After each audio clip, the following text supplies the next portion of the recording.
اعوذ باللہ من الشیطان الرجیم بسم اللہ الرحمن الرحیم فخذ ما آتیتک وکن من الشاکرین اللہم سبحانک لا علم لنا الا ما علمتنا انک انت العلیم الحکیم مولا یا صلی وسلم دائما ابدا علی حبیبک من زانت بہ السرور۔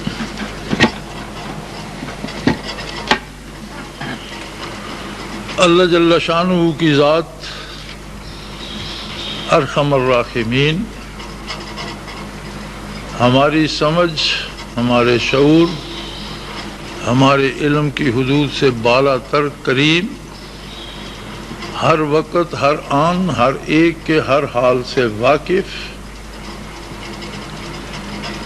بے شمار خطاؤں کو بخشنے والی اور معمولی کوششوں پر انعامات سے نوازنے والی ہے۔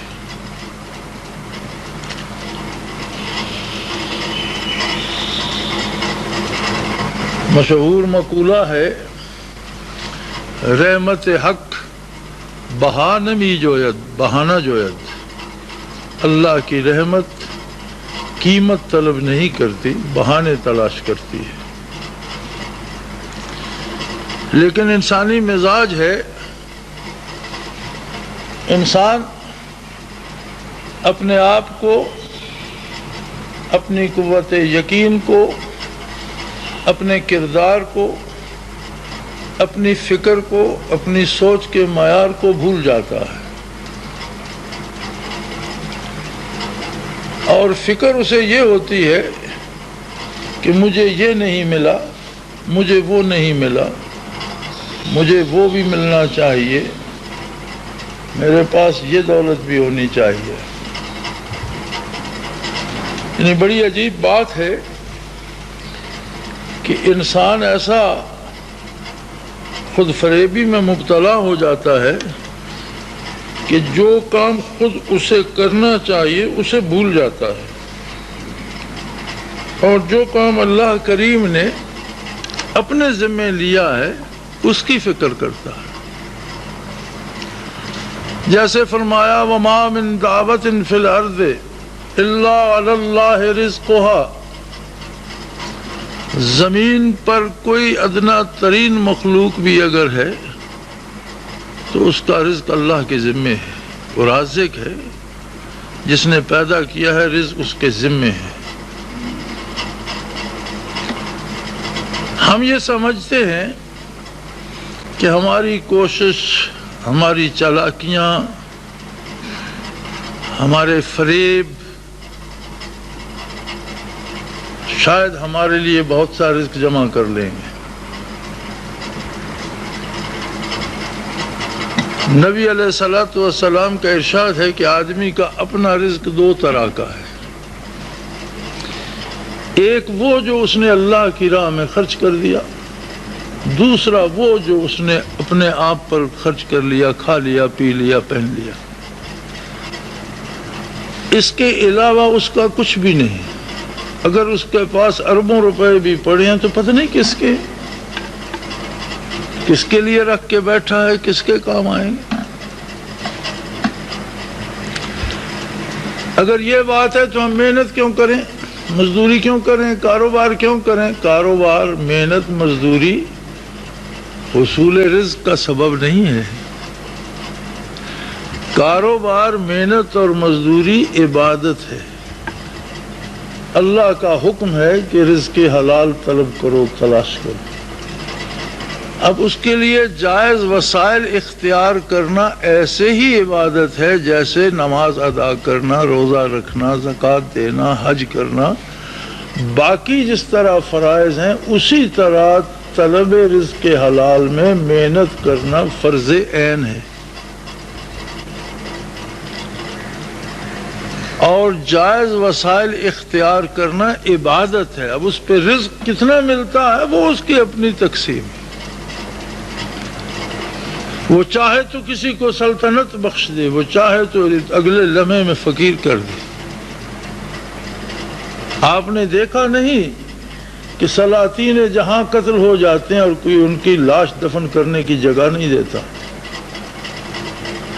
اور چرواہے اور چرانے والے جانوروں کے اور جنگلی اور جاہل بادشاہ بن جاتے ہیں۔ یہ کیا ان جاہلوں کی کوئی ایسی کوشش تھی کہ انہیں حکومت مل گئی؟ انہیں تو کوشش کا شعور بھی نہیں تھا۔ اسی طرح یہ جو کلیہ مادی رزق پہ عائد ہوتا ہے کہ طلب کرنا، محنت کرنا، کوشش کرنا فرض عین ہے، اور عبادت کی معراج ہے۔ یعنی بہت آپ نماز میں کھڑے ہوتے ہیں اور متوجہ الی اللہ ہوتے ہیں، بڑی اچھی بات ہے۔ جو روزہ رکھتا ہے وہ اندر کمرے میں ہے، کوئی پاس نہیں، پیاس لگی ہے، پانی ہے، نہیں پیتا، اسے ایک اعتماد ہے کہ اللہ دیکھ رہا ہے، میں نے اللہ کے لیے روزہ رکھا ہوا ہے، بہت اچھی بات ہے۔ لیکن یہ عبادت ہے، لیکن کام دنیا کا ہو، مزدوری کر رہا ہو، ہل چلا رہا ہو، کھیتی بو رہا ہو، نوکری کر رہا ہو، چوکیداری کر رہا ہو، دفتر میں بیٹھا ہو، کام دنیا کا کر رہا ہو اور توجہ اللہ کی طرف ہو کہ اللہ میں تیری اطاعت کے لیے یہ سب کر رہا ہوں، رزق تو تو نے دینا ہے، اس میں میری کوشش کا کیا دخل، وہ تو نے دینا ہے، تیرے ذمہ ہے، تو نے خود اپنے ذمہ لیا۔ تو حضور قلب کی یہ کیفیت اس نماز اور اس حج سے بہتر ہے جس میں حضور قلب حاصل نہ ہو، اور نماز اور دوسری عبادات کی نسبت امور دنیا میں حضور حق کی کیفیت حاصل کرنا مشکل ترین کام ہے۔ ہمارا تو حال یہ ہے کہ ہمیں نماز میں حضور حق حاصل نہیں ہوتا، دنیاوی کاموں میں کب ہوگا؟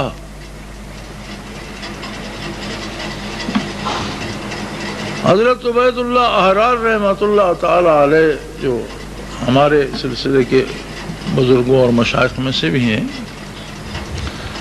ان کے بارے مشہور شعر ہے کہ چو فقر اندر ابائے شاہی آمد، چو فقر اندر ابائے شاہی آمد، ز تدبیر عبید اللہ آمد، کہ یہ عبید اللہ احرار رحمۃ اللہ علیہ تھے کہ جنہوں نے فقیروں کو بھی بادشاہوں جیسا لباس پہنانا سکھا دیا۔ امیر آدمی تھے، بہت بڑے زمیندار تھے، اور ایک وقت میں 100 حل چلا کرتا تھا۔ 100 حل کے لیے 100 خاندان حل چلانے والے اور 200 بیل چاہیے، اور ایک بہت بڑی جاگیر چاہیے جس پہ وہ جانور بھی گزارا بھی کریں، اور وہ اتنی بڑی زمین بھی چاہیے جو کاشت کی جا سکے۔ کسی کو خیال گزرا کہ یہ تو اتنے مصروف آدمی ہیں کہ لگے ہی رہتے ہیں، اتنے خاندان ان کی زیر کفالت ہیں، ان کی فکر، اپنی فکر زمین کی، کاشتکاری کی، بجائی کی، کاشت کی، برداشت کی، تو یہ کیسے اللہ کے لیے وقت نکال سکتے ہیں؟ تو نماز ادا کر کے فجر بیٹھے تو اس نے کہا حضرت اس دفعہ حج کو چلیں۔ انہوں نے فرمایا بہت اچھی بات ہے، چلو چلتے ہیں۔ ملازم کو، نوکر کو آواز دی کہ میرے لیے 2-4 جوڑے کپڑوں کے لے لو اور زیادہ سفر لے لو، اور گھر بتلا دینا کہ وہ حج کے لیے چلے گئے ہیں، انشاءاللہ میں آ جاؤں گا۔ اس نے کہا حضرت ایسے کیسے جا سکتے ہیں، کوئی تیاری نہیں ہے، کوئی انتظام نہیں ہے، کسی سے مشورہ نہیں کیا، 2-4 دن تو مہلت دیجیے۔ انہوں نے فرمایا بہت افسوس ہے، تم میرے بارے سوچتے تھے کہ یہ شخص اس کے پاس فرصت نہیں ہے، فرصت تو تمہارے پاس نہیں ہے، میں تو فارغ ہوں، یہ جو کچھ تمہیں نظر آ رہا ہے یہ میرا نہیں، یہ اس کا ہے۔ ان الارض للہ، زمین اللہ کی ہے، یرثھا من یشاء، جسے چاہتا ہے اس کا وارث بنا دے۔ اس نے اگر میری ذمہ داری لگا دی ہے تو میں اس کی نوکری کر رہا ہوں، میں چلا جاؤں گا وہ کسی اور کو دے دے گا، میرے باپ کی نہیں ہے، میرے ساتھ قبر میں نہیں جائے گی، میرا راستہ یہ نہیں روک سکتی۔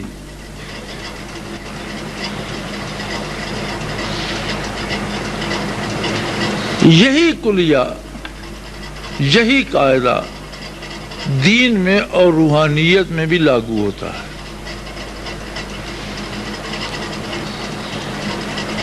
ہم جب پہلی بات تو یہ ہے کہ اب یہ دور ایسا آ گیا ہے کہ جہاں نام کو تو 2 ارب یا 200 کروڑ کے لگ بھگ دنیا میں مسلمان ہیں، لیکن اللہ پر اعتماد کرنے والے شاید ان میں بہت ہی کم ہیں۔ زبانی ماننے والے تو 2 ارب ہیں یا 200 کروڑ ہیں، حقیقتاً اس پر اعتماد کرنے والے بڑے تھوڑے لوگ ہیں، بہت کم۔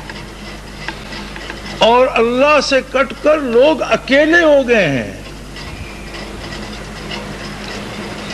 یہ اکیلا پن کافر کی سزا ہے، ہر کافر اکیلا اکیلا جیتا ہے۔ باپ کے دکھ الگ ہیں، ماں کے الگ ہیں، بیٹی کے الگ ہیں، بیٹے کے الگ ہیں، کوئی کسی کے دکھ نہیں بانٹتا، یہ خاصا کفر کا ہے۔ ہر کوئی اپنے آرام کے لیے اپنی پریشانیاں دوسرے کے سر مڑنا چاہتا ہے، یہ خاصا کفر کا ہے۔ اور کافر تو اس میں سر تاپا دھنسے ہوئے ہیں۔ آپ دنیا کے کسی کافر ملک کو دیکھ لیں، ہر فرد اکیلا اکیلا جیتا ہے۔ امریکہ کی تاریخ میں ایک کتاب سب سے زیادہ بکی، اس کا ریکارڈ ہے، اس کتاب کا نام تھا دا لونلی کراؤڈ، اکیلے اکیلے لوگوں کا جمع غفیر، کہ بے شمار لوگ ہیں لیکن ہر بندہ اکیلا ہے، ہر ایک کے اپنے مسائل ہیں، اپنی پریشانیاں ہیں، کوئی اس کا دکھ بانٹنے والا ہے۔ کافر اور مومن میں یہ فرق ہے کہ مومن کے ساتھ ہر وقت اس کا اللہ موجود ہوتا ہے، وہ کبھی اکیلا نہیں ہوتا۔ وَهُوَ مَعَاكُمْ أَيْنَمَا كُنْتُمْ، تم جہاں ہو، جس حال میں ہو، تمہارے ساتھ اللہ موجود ہے۔ اب جس کے ساتھ اللہ ہے اس کے ساتھ ساری خدائی ہے۔ سلطان محمود رحمت اللہ تعالی علیہ سے کسی نے کہا کہ یہ ایاز ایک چرواہا تھا، سلطان کی نظر اس پہ پڑی، آپ کو پسند آ گیا اور آپ نے لا کر یہاں بٹھا دیا۔ اسے ہم سے اب آپ کے قریب کرسی ملی کہ ہمارا، حالانکہ ہمارے آباء و اجداد آپ کے باپ دادا کے جرنیل تھے، آپ کے دادا کی خدمت کی، ہمارے باپوں نے آپ کے باپ کی خدمت کی، اور ہم نے جب سے ہوش سنبھالا ہے آپ کی جوتیوں میں بیٹھے ہیں، اور بے شمار جنگیں لڑیں، جانیں دیں، بیٹے قربان کیے، اور یہ ایک چرواہا حضور پکڑ کر لے آئے ہیں اور اس کی کرسی ہم سے آگے۔ اس کی کوئی وجہ تو ہوگی۔ سلطان نے کہا ہاں وجہ تو ہے، لیکن میں تمہیں جواب بعد میں دوں گا۔ غالباً ہند سے ہی یا کسی فتح سے پلٹے تو سلطان نے فتح کے جشن کی تیاری کا حکم دیا، اور عمائدین سلطنت کے لیے اور جرنیلوں کے لیے ہمیشہ سے الگ ہوتی تھی دعوت، جس میں سلطان خود بھی شامل ہوتے تھے۔ تو انہوں نے انعامات رکھوا دیے بہت سے، کہیں سونا، کہیں پیسہ، کہیں چاندی، کہیں اسلحہ، کہیں گھوڑے، کہیں اونٹ، کہیں گھر، کہیں جاگیر، ہر چیز کے ایک بورڈ لگ گئے، پورا حال بھر گیا کہ کوئی ایک چیز جس کو چاہیے وہ اپنا انعام چن لے۔ اتنی چیزیں ہیں، جاگیر مل سکتی ہے، اسلحہ بہترین زرہ تلواریں، اچھا اسلحہ، شاہی اسلحہ مل سکتا ہے، گھوڑے مل سکتے ہیں شاہی استبل سے، مال و دولت مل سکتا ہے، زر و جواہر مل سکتا ہے، اور یہ انعام ہے تمہارا اور تمہاری پسند پہ ہے، جسے جو چیز پسند ہو اس پہ ہاتھ رکھ دے۔ تو سب نے اپنی اپنی پسند کی ان تختوں پہ ہاتھ رکھ دیے، کہیں 10 ہاتھ ہیں، کہیں 15 ہیں، کہیں 1 ہے، کہیں 5، جو چیز جس کو پسند تھی۔ ایک ایاز تھا جو دربار سے اٹھا اور اس نے اپنا ہاتھ سلطان کے کندھے پہ رکھ دیا۔ تو سلطان نے اس وقت انہیں کہا کہ تم میں اور اس میں یہ فرق ہے کہ تم نے انعامات چنے اور اس نے میری ذات کو چنا، اور یہ تم سے دانا تر ہے، اس نے میرے کندھے پہ ہاتھ رکھا تو گویا ساری سلطنت اس کی، اور تم نے سلطنت کے ایک حقیر سے حصے کو قبول کیا، چھوٹی سی ریاست، چند گھوڑے یا چند سکے۔ تم میں اور اس میں یہ فرق ہے، اس لیے اس کی کرسی میرے قریب تر ہوتی ہے۔ یہی حال بارگاہ الہی میں بھی ہے، اور جب ہم اللہ اللہ کی طرف آتے ہیں تو یہ بھول جاتے ہیں کہ یہ بجائے خود یہ توفیق ذکر کتنا بڑا انعام ہے کہ اس دور میں، اس عید میں، جب 200 کروڑ تعداد مسلمانوں کی ہے اور ان میں اللہ کو ماننے والے بہت کم ملتے ہیں، اللہ کو یاد کرنے کی سعادت مجھے نصیب ہوگی تو بجائے خود یہ کتنا بڑا انعام ہے۔ توفیق ذکر نصیب ہو گئی، ایسی محفل نصیب ہو گئی جس میں خلوص نیت سے سوائے اللہ کی رضا کے کسی کو کسی سے کوئی لالچ نہیں ہے۔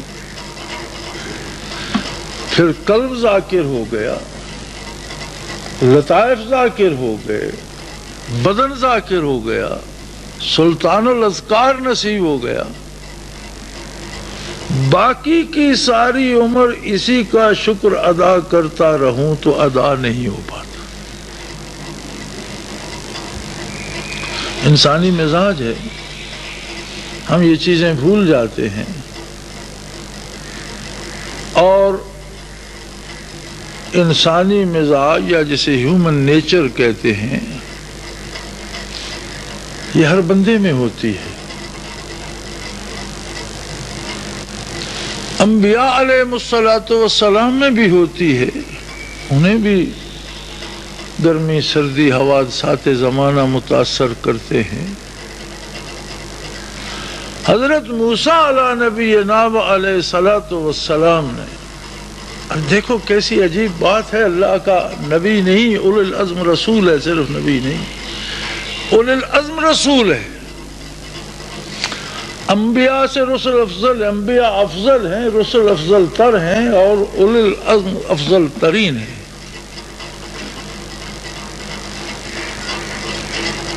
موسیٰ علیہ نبینا علیہ السلام کا شمار اولو العزم رسولوں میں ہے۔ اپنی بگلی اٹھائی اور جا کر طور پر بیٹھ گئے، وَكَلَّمَهُ رَبُّهُ تَكْلِيمًا، اللہ سے روبرو گفتگو فرماتے تھے۔ ایک انسانی خواہش، ایک درد، ایک ٹیس دل میں اٹھی، بار الہ جب بات کر لیتا ہے مجھ سے، میری بات سن لیتا ہے، اس کا جواب عطا کر، درمیان میں کوئی وحی، کوئی واسطہ، کوئی فرشتہ نہیں ہے، تو دل میں تڑپ ہے کہ تجھے دیکھ بھی لوں۔ رب ارنی انظر الیک، خدایا پردہ ہٹا دے جلالیت کا اور اپنا جمال مجھے دکھا دے۔ اب تو دیکھنے کو جی کرتا ہے۔ فرمایا لن ترانی موسیٰ، اس دنیا میں طور پر بیٹھ کر تو مجھے نہیں دیکھ سکو گے، دیکھنے کا مقام آگے ہے۔ یہ دنیا ان مادی آنکھوں سے اس زمین پر بیٹھ کر تو مجھے دیکھ نہیں سکو، لن ترانی، فرمایا تم دیکھ نہیں سکو گے۔ ولیکن انظر الی الجبل، لیکن موسیٰ اس پہاڑ پہ نگاہ کرو، ان استقر مکانہ فسوف یرانی، اگر پہاڑ سلامت رہا، اگر پہاڑ نے برداشت کر لیا تو تمہارا وجود بھی زمین پر بیٹھ کر میرے جمال کو برداشت کر لے گا۔ فلما تجلی ربہ للجبل جعلہ دکا، ذرا سی تجلی جمال ہویدا ہوئی پہاڑ پر اور پہاڑ کے پرخچے اڑ گئے۔ وخر موسیٰ صعقا، موسیٰ علیہ نبینا علیہ الصلوۃ والسلام بے ہوش ہو کر گر گئے۔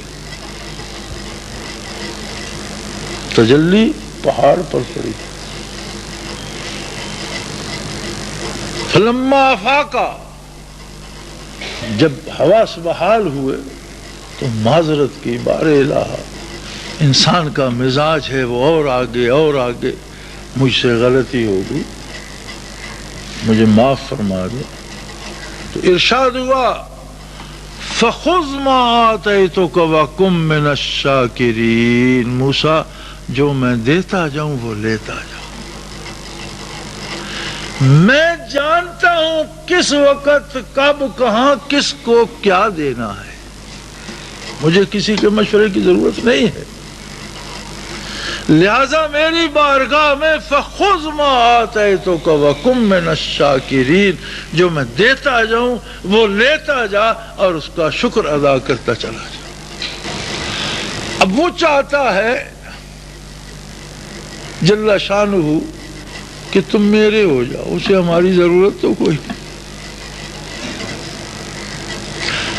ہم میں سے تو اکثر وہ ہیں جن کی ضرورت ان کے گھر والوں کو بھی نہیں۔ ہم میں سے تو اکثر وہ ہیں جو اپنی اولاد پر بھی بوجھ ہیں، وہ کہتے ہیں کہ اس کی ہمیں ضرورت نہیں ہے، وہ کہتے ہیں مجھے تمہاری ضرورت ہے، میرے ہو جاؤ۔ اور ہم ہیں کہ وجود کو گھسیٹ کے لے آتے ہیں کہ ہم تیرے ہیں، لیکن دل پاس نہیں ہوتا، دل وہاں چھوڑا۔ تو پھر محنت تو اس بات پہ کی جانی چاہیے کہ دل کو بھی یہاں لے آئیں، اسے فارغ کریں، اسے خالی کریں، اس سے جھاڑ جھنکار صاف کریں۔ اب جہاں آپ اللہ کو بلانا چاہتے ہیں، کیا اس کمرے کو، اس جگہ کو صاف نہیں کرو گے؟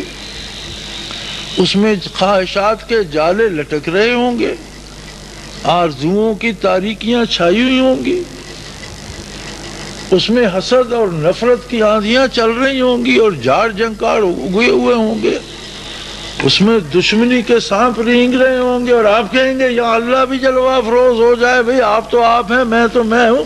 اللہ تو ایسا نہیں ہے، وہ تو جانتا ہے۔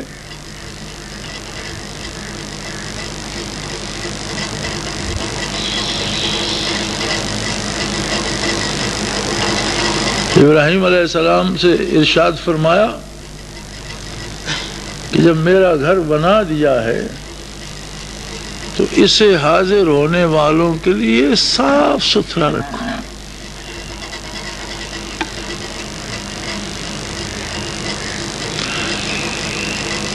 چند پتھروں کی دیوار ہر طرح کی آلائشوں سے پاک ہو، ایک چھوٹی سی کوٹھڑی ہر طرح کی آلائشوں سے میرے نبی اسے پاک رکھ کہ میرے طالب یہاں آئیں، یہاں طواف کریں، رکوع و سجود کریں تو میری تجلیات پائیں۔ اب اگر ہم خالق کائنات کو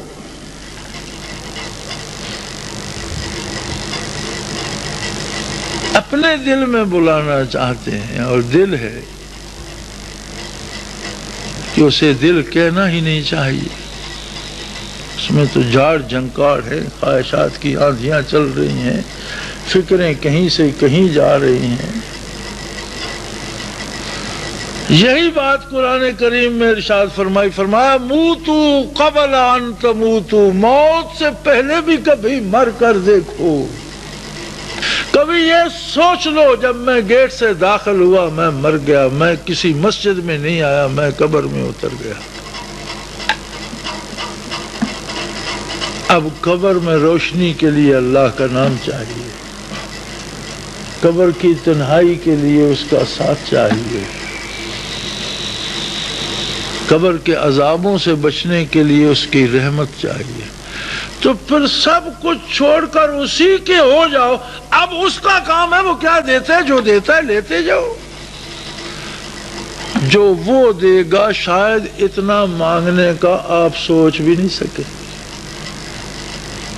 جب بات اس پہ آئے گی تو جو وہ عطا کرے گا میں اور آپ شاید مانگنے کے لیے اتنا سوچ بھی نہیں سکیں گے۔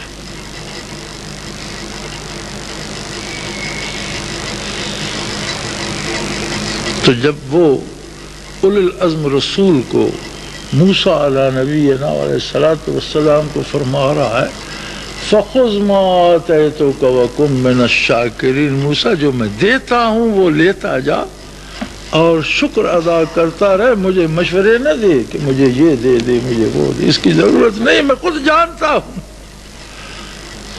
میں اور آپ کون ہوتے ہیں، ہماری حیثیت کیا ہے۔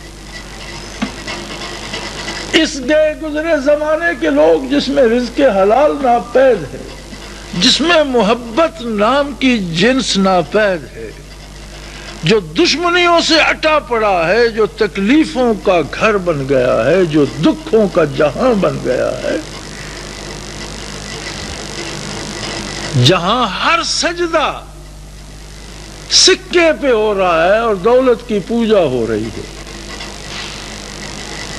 جس جگ کا معبود دنیا کی فانی دولت بنی ہوئی ہے، ہزاروں برسوں کے سجدے چند سکوں پہ بک رہے ہیں، خریدے جا رہے ہیں۔ اس عالم افراتفری میں، اس تپتے ہوئے بے آب و گیا صحرا میں ذکر الہی کی ٹھنڈی چھاؤں مل جائے تو کیا چاہیے۔ یاد الہی کا چشمہ باصفا میٹھا شفاف اور ٹھنڈا پانی مل جائے تو کیا چاہیے۔ معیت باری کا نخلستان مل جائے تو کیا چاہیے۔